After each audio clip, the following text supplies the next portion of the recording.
Assalamualaikum warahmatullahi wabarakatuh. Selamat datang kembali di 4033 Forensik Digital. Kali ini kita akan membahas tentang bagaimana cara melakukan penulisan terhadap hasil investigasi yang kita lakukan.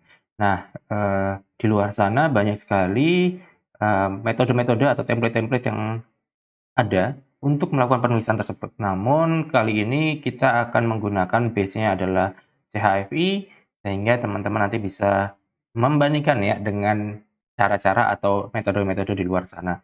Nah, tentu saja apakah yang lain boleh digunakan? Tentu saja jawabannya boleh. Jadi bagi teman-teman yang ingin menggunakan metode yang lain atau cara penulisan yang lain, sangat dipersilahkan. Saya hanya memberikan gambaran, nanti teman-teman yang akan menentukannya. Berikut merupakan template yang dibuat oleh CHFI untuk menuliskan sebuah laporan. Namun sekali lagi teman-teman diperbolehkan untuk menuliskan laporan investigasi menggunakan template yang lain. Nah, yang pertama di dalam template yang dibuat oleh CHFI ini yang harus dituliskan adalah executive summary. Dan executive summary ini dibuat untuk orang-orang yang membaca ini biasanya adalah si level ataupun misalnya direktur gitu ya, jajaran direktur. Sehingga bahasa yang digunakan diharapkan bukan bahasa yang terlalu teknis, dan bahasa yang digunakan ini kalaupun nanti harus agak teknis maka dijabarkan terlebih dahulu.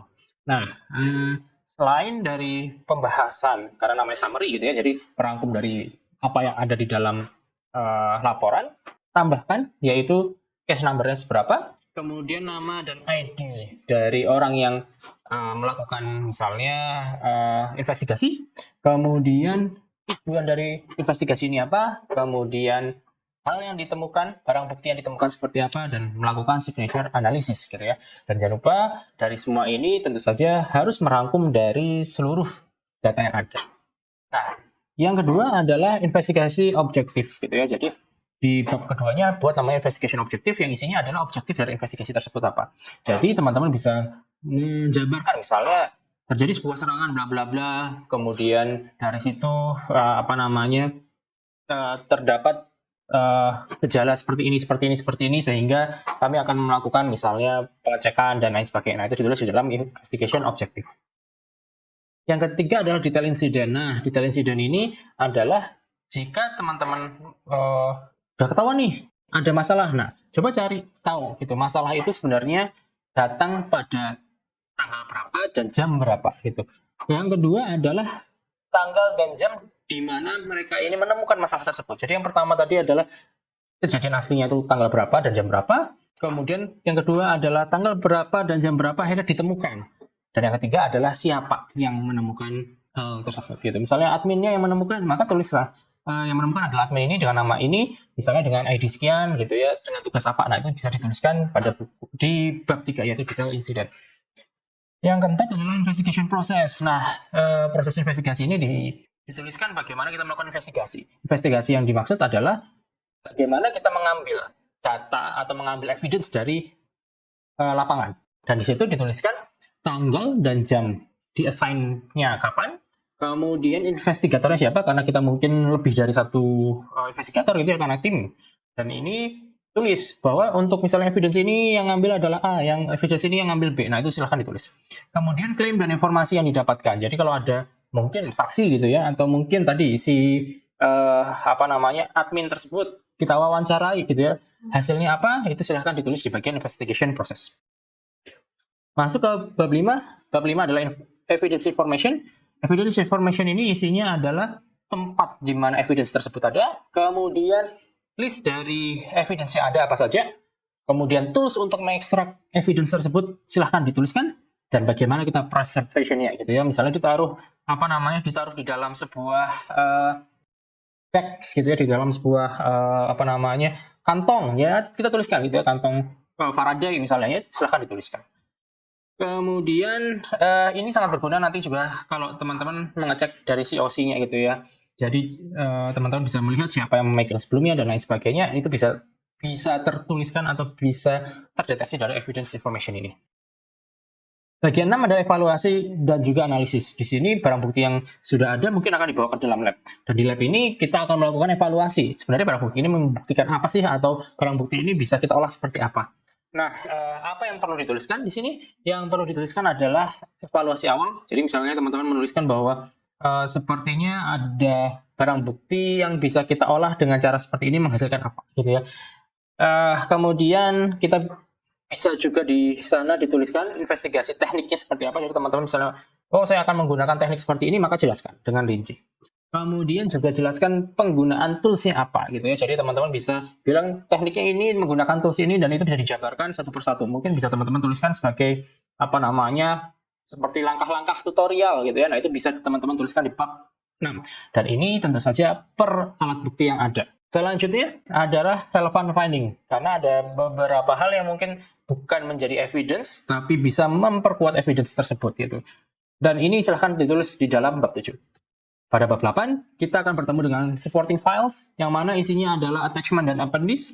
Kemudian kalau teman-teman punya file yang dirasa sebagai sebuah sebuah barang bukti yang penting gitu ya, silahkan tulis pathnya gitu. Jadi misalnya ada di C.2 user bla bla bla, nah itu silahkan tulis di dalam bab 8. Dan kalau misalnya teman-teman menggunakan expert judgment gitu, teman-teman butuh second opinion dari orang lain yang tentunya expert, maka teman-teman bisa masukkan di bab 8 juga.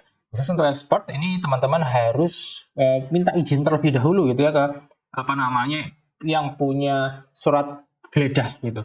Jadi jangan sampai teman-teman nanti membuat membawa orang lain ke dalam sebuah kasus tanpa diketahui oleh jaksa, kemudian kepolisian dan lain sebagainya. Dan yang terakhir adalah other supporting detail. Ini bagi teman-teman yang misalnya mengetahui nih bentuk serangannya seperti apa, karena tadi udah dilakukan evaluasi gitu ya. Oh ini saya tahu nih bentuk serangannya seperti ini. Maka silahkan tulis di bab 9. Begitu juga misalnya teman-teman ini menemukan ada keadaan yang aneh pada sebuah aplikasi ataupun misalnya pada internet activity, silahkan dituliskan pada bab 9. Dan yang terakhir misalnya ada rekomendasi. Jika teman-teman merasa bahwa sebenarnya hal ini kalau kita ngomongnya adalah sebuah serangan cyber gitu ya, bisa diatasi, maka bisa diatasinya dengan cara apa, itu ada di dalam rekomendasi. Nah, ini adalah template yang dibuat oleh CHFI untuk menulis sebuah laporan yang biasa akan mempermudah bagi teman-teman untuk membuat laporan itu seperti apa. Tentu saja, di luar sana masih banyak template-template yang bisa digunakan. Yang penting apa? Yang penting teman-teman bisa mendeliver hasil investigasi yang teman-teman lakukan. Nah, ada guideline-nya untuk menuliskan report ini, yaitu gunakan unique identifier untuk setiap misalnya saksi, untuk setiap yang namanya barang bukti, untuk setiap yang namanya tersangka, maka lebih baik digunakan unique identifier, sehingga nanti tidak terjadi pengulangan yang monoton gitu ya di dalam laporan kita, dan itu menjadikan sebuah hal yang misalnya menjadi salah. Misalnya teman-teman di sini ada 10 flash disk, dan 10 flash disk ini akan digunakan sebagai barang bukti. Nah, agar tidak salah, maka flash disk yang pertama misalnya dituliskan sebagai FD1 gitu. Flash disk kedua FD2 dan seterusnya, sehingga tidak terjadi kerancuan dalam penulisan laporan teman-teman. Kemudian teman-teman harus memastikan bahwa ini untuk siapa sih laporannya gitu. Tentu saja tadi sudah dikatakan bahwa ada executive summary gitu untuk C-level dan juga untuk jajaran direktur. Tapi ya kita juga harus tahu bahwa mungkin nanti yang baca ini nggak hanya orang yang bersifat teknik gitu ya. Jadi teman-teman harus memastikan jika nanti ada istilah teknik yang akan digunakan, maka sebaiknya artikan terlebih dahulu gitu ya, atau dijelaskan terlebih dahulu, sehingga orang-orang yang pertama kali mendengar teknik tersebut atau orang-orang ini baru mendengar serangan tersebut atau penjelasan-penjelasan yang bersifat teknis, maka dia bisa membaca di sebelumnya gitu ya. Sehingga kita harus memastikan siapa yang akan membaca untuk laporan ini. Selanjutnya tulislah secara details. Jadi kalau teman-teman nanti punya langkah-langkah atau teman-teman punya framework tertentu, maka tuliskan secara details framework tersebut, langkah-langkahnya seperti apa. Buat apa? Agar nanti ketika ada orang lain yang akan mencoba untuk melakukan rechecking, itu akan mudah. Nah, kok ada orang lain nih? Ya mungkin saja ada teman kalian atau ketika teman-teman di persidangan nanti akan disuruh mencoba lagi di depan para juri, teman-teman memiliki laporan yang membantu teman-teman untuk melakukan ulang terkait dengan investigasi yang teman-teman sudah lakukan. Selanjutnya, jangan lupa untuk menuliskan hash. Jadi teman-teman nanti mulai dari barang bukti itu diambil, buat hashnya. Ketika nanti akan dites, silahkan tulis hashnya. Kemudian setelah dites atau setelah dilakukan analisis, cek lagi hashnya. Dan ini semuanya di-record gitu ya, agar apa? Agar teman-teman bisa yakin bahwa tidak ada kesalahan dalam pengolahan data gitu ya, karena hash ini digunakan untuk memastikan integritas dari sebuah data. Kemudian metadatanya jangan lupa ditulis. Metadatanya apa aja? Banyak gitu ya.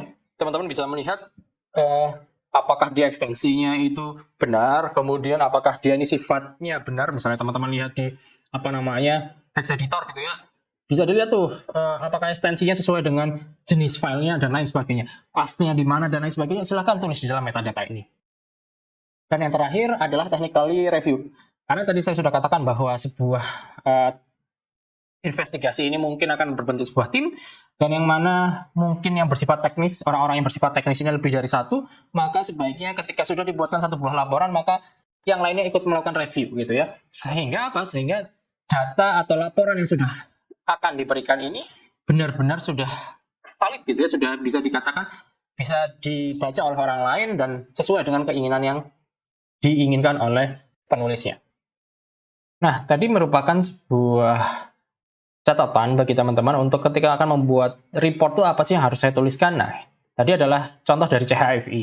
Nah, bagi teman-teman yang ingin menggunakan contoh laporan yang lain, sekali lagi saya katakan bahwa ya terserah teman-teman mau pakai yang mana, asal di situ teman-teman memiliki bantuan yang jelas untuk menulis itu sebaiknya yang seperti apa gitu ya. Dengan adanya bantuan seperti ini, teman-teman bisa mempermudah dalam menulis apa saja yang akan dituliskan, dan juga akan terlihat aliran dari pola pikir teman-teman itu seperti apa. Karena dengan adanya aliran yang jelas, maka teman-teman bisa katakan, oh, cara ceritanya ini bagus gitu ya, dan ini bisa digunakan di dalam sebuah persidangan nantinya. Nah, tadi merupakan tips dan trik bagi teman-teman untuk menuliskannya.